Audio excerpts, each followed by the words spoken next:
Alright, so what we have today, this oak limb right there leaning way over needs to come off, but it's on the far side of that cedar and it's kind of forked over that cedar. You don't want the cedar damaged. I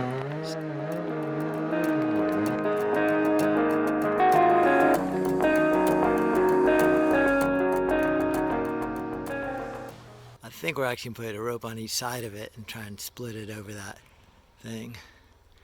See if that works. I have a Stihl 361 chainsaw with a 26-inch bar. I think it'll run up to 36. I'm going to try and go down really slow with it.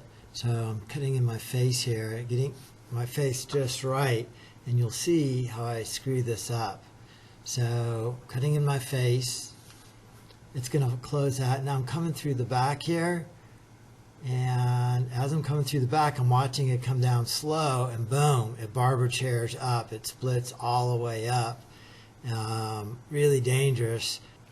Okay, let me play that clip one more time in slow motion. You can see what happens there. So I'm cutting through the back, tremendous lean. The weight breaks it, splits it back up, and comes flying out. And I see it coming, so I back out of the way and I don't get hit. It is kind of a classic barber chair, and it happened for a bunch of reasons.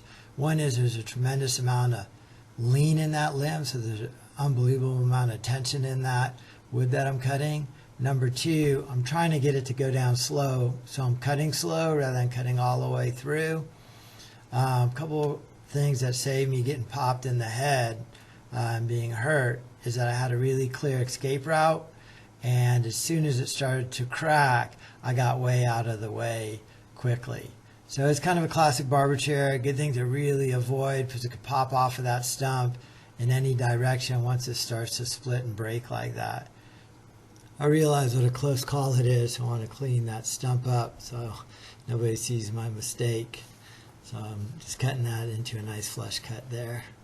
Wicked barber chair, very, very dangerous. Another day of tree work, good to be alive. Missed the cedar completely. So busy looking at the tips coming down that I wasn't focused on my stump cut. That wasn't good. So didn't even touch it anywhere. No breakage.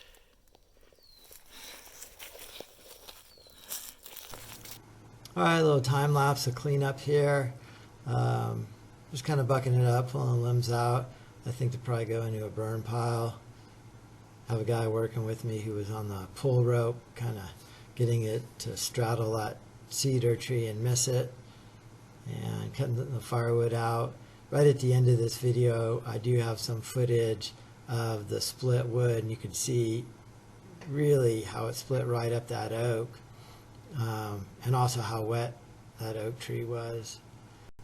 It's called a barber chair because as the tree falls, it splits, hitting the sawyer's head back like you were sitting in the barber chair, leaning back to get a shave. So that's why it's called a barber chair.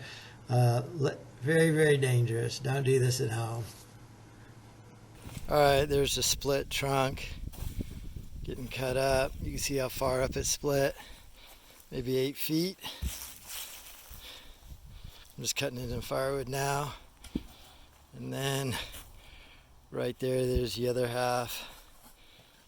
So that's kind of a classic barber chair. Good way to get killed. Have that butt come off and hit you in the face, take your teeth out, or take your head off, take the shed out. Another day of tree work, good to be alive. This is TopSaw. If you like the video, hit like and subscribe. You can hit the bell for notifications if you want to see more videos like this. This is Jonathan. I teach high school wood shop and then do tree work on the weekends. And this channel is all things wood.